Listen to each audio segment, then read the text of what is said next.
ছাত্রছাত্রী আমার চ্যানেলে ভিডিওটি দেখার জন্য স্বাগত জানাই। তোমরা যারা নবম শ্রেণীতে থার্ড সামেটিভ পরীক্ষা দেবে অর্থাৎ ফাইনাল পরীক্ষা দেবে তাদের জন্য রায় মার্টিন প্রশ্ন বিচিত্রা থেকে মডেল কোশ্চেন পেপার 6 এর এমসিকিউ এবং এসএকিউ তার উত্তর নিয়ে আজকের ভিডিওতে হাজির হয়েছি। আশা করি ভিডিওটি শুরু থেকে শেষ পর্যন্ত মনোযোগ সহকারে দেখবে, তাতে অনেক উপকৃত হবে। তো চলে এবার শুরু করা যাক। একের দাগে প্রশ্ন। 16-17 বছরের দোহারা ছিপছিপে চেহারার শোভনের পরিচয় চিহ্ন ছিল। সঠিক উত্তর হবে ঘাড়ের দিকে ডান কানের কাছে একটি বড় জুড়ুল। পরবর্তী প্রশ্ন। 1-2 দাগে সঙ্গে সঙ্গে আরও একজনকে মনে পড়িতেছে। কথকের মনে পড়েছে কাকে? উত্তর হবে এখানে হিরুকে। পরবর্তী প্রশ্ন। ভেঙে ফেল কররে লোপাট উদ্ধৃতাংশে যা ভেঙে ফেলার এবং লোপাট করার কথা বলা হয়েছে তা হল লৌহ কপাট।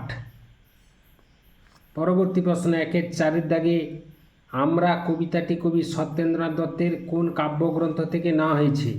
সঠিক উত্তর হবে কুহু ও কেকা কাব্যগ্রন্থ থেকে নেওয়া হয়েছে। পরবর্তী প্রশ্ন। 1-5 দাগে ঢেঁকি শাকের কথা পাঠ করিয়াছি। লেখিকা ঢেঁকি শাকের কথা কোথায় পড়েছেন? উত্তর হবে মহিলা পত্রিকায়। পরবর্তী প্রশ্ন। 1-6 দাগে এখন সে স্বাদও পূর্ণ হইল।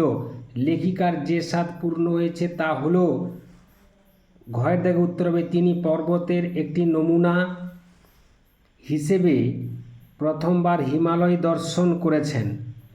পরবর্তী প্রশ্ন। 1-7 দাগে বাঙালির সর্বশ্রেষ্ঠ সাহিত্য সৃষ্টি কোনটি? উত্তর হবে পদাবলী কীর্তনে।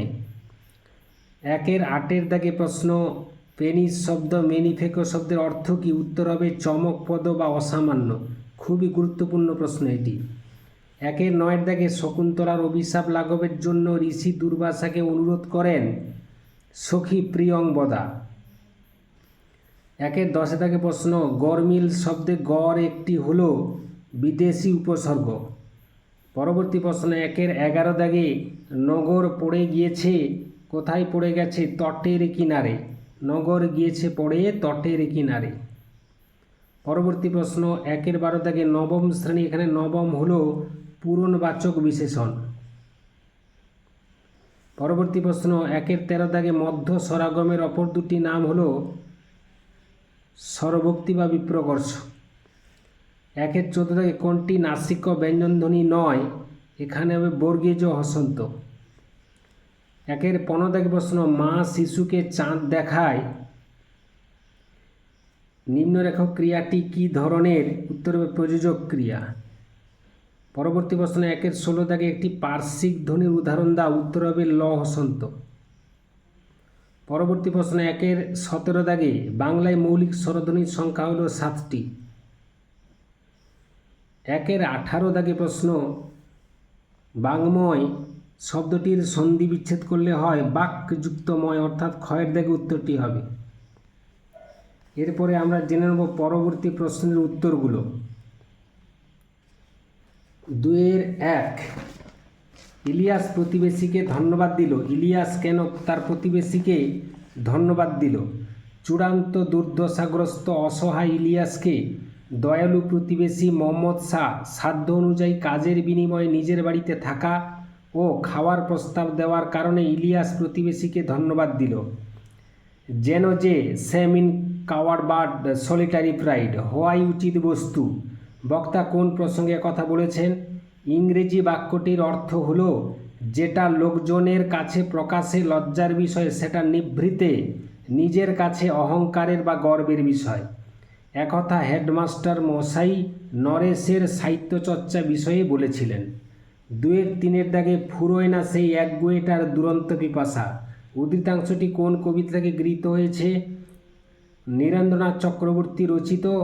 উদ্ধৃতাংশটি আবহমান কবিতার অন্তর্গত বা আবহমান কবিতা থেকে গৃহীত হয়েছে। রক্ত প্রবাহের মাঝে ফেনাইয়া ওঠে কি ফেনিয়ে ওঠে? রক্ত প্রবাহের মাঝে, অর্থাৎ হিংসা, বিদ্বেষ ও লোভের কারণে শক্তিধর রাষ্ট্রগুলির সংঘর্ষে রক্তক্ষয়ের মধ্য দিয়ে জন্ম নেয় নতুন শক্তি বা ক্ষমতার অহংকার, এটাই ফেনিয়ে ওঠে। পরবর্তী প্রশ্ন, আমরা আমাদের প্রধান খাদ্য থেকে বঞ্চিত হব, কাকে লেখক অন্যতম প্রধান খাদ্য বলেছেন? বাংলা ভাষায় প্রচুর সংস্কৃত শব্দ প্রবেশ করেছে। স্কুল কলেজ থেকে সংস্কৃত চর্চা উঠিয়ে দিলে বাংলা ভাষা তার প্রধান খাদ্য অর্থাৎ সংস্কৃত শব্দ থেকে বঞ্চিত থাকবে। 2-6 থেকে প্রশ্ন, তা প্রভু যা আদেশ করেন, প্রভুর আদেশটা কি ছিল? সূচক উত্তর, সূচকের প্রভু অর্থাৎ রাজশ্যালক তাকে আদেশ করেছিল যে আংটি পাওয়ার ব্যাপারে ধীবর যা বলেছে তা সত্যি বলে প্রমাণিত, সুতরাং জেলেকে বন্ধনমুক্ত করতে হবে। 2-7 থেকে প্রশ্ন, চন্দ্রনাথ রচনাংশে কথকের নাম কি? চন্দ্রনাথ রচনাংশে কল্পকথকের নাম হলো নরু বা নরেশ। 2-8 থেকে প্রশ্ন, কাকে মৃত মনিয়ার মতো মনে হয়েছে?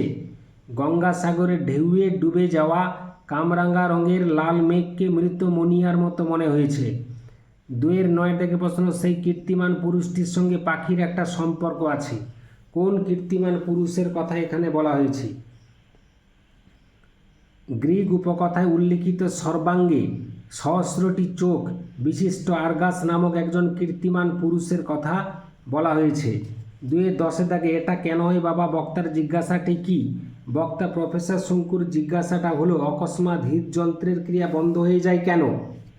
এরপরে 2-11 থেকে প্রশ্ন, মিস মুলারের পুরো নাম কি? মিস মুলারের পুরো নাম হলো মিস হেনরিয়েটা মুলার। 2-12 থেকে প্রশ্ন, মহাপ্রাণ ধ্বনির একটি উদাহরণ দাও। উত্তর হবে খ, ছ, ট, থ, ফ ইত্যাদি। 2-13 থেকে প্রশ্ন, কয়েক শব্দটির সন্ধি বিচ্ছেদ করো। উত্তর হবে কয় যুক্ত এক সমান কয়েক। 2-14 থেকে প্রশ্ন, বাংলায় কয় ধরনের রূপনীতি লক্ষ্য করা যায়, কি কি? বাংলায় 4 ধরনের রূপনীতি লক্ষ্য করা যায়, যথা 1 হর্ষই ধ্বনি রূপনীতি, অন্তস্তজ ফলার অন্তর্নিত হর্ষই ধ্বনি রূপনীতি, হর্ষধ্বনি রূপনীতি, কয় মূর্ধন্যস্বক এবং বর্গীয় জয় এর অন্তর্নিত হর্ষই ধ্বনি রূপনীতি। 2-15 দাগে, একটি বাক্য গঠন করে তার মুখ্য কর্ম ও গৌণ কর্ম চিহ্নিত করো।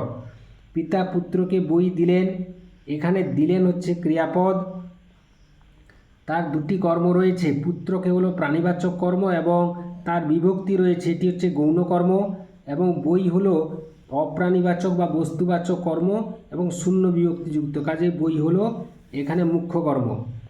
2-16 দাগে, স্কুল গ্রেটার দেন স্কুল, এখানে ধ্বনি পরিবর্তনের কোন নিয়ম প্রযুক্ত হয়েছে? উত্তর হবে আদি স্বরাগম। পরবর্তী প্রশ্ন 2-17 থেকে প্রশ্ন, বাংলা ভাষায় মৌলিক স্বর কয়টি ও কী কী? উত্তর হবে মৌলিক স্বর হচ্ছে 7টি, যথা অ, আ, হর্ষই হর্ষউ, এ, ও, এ। 2-18 থেকে প্রশ্ন, বাংলা ভাষায় অর্ধ স্বরধ্বনি কয়টি ও কী কী? উত্তর হবে 4টি, যথা হর্ষই হসন্ত, হর্ষু হসন্ত, এ হসন্ত, ও হসন্ত, এই 4টি হলো অর্ধস্বর। এরপরে আমরা চলে যাব 2-19 দাগে, সে জুলুম হইতে রক্ষা পাইলাম, কোন জুলুম থেকে রক্ষা পাওয়ার কথা বলা হয়েছে?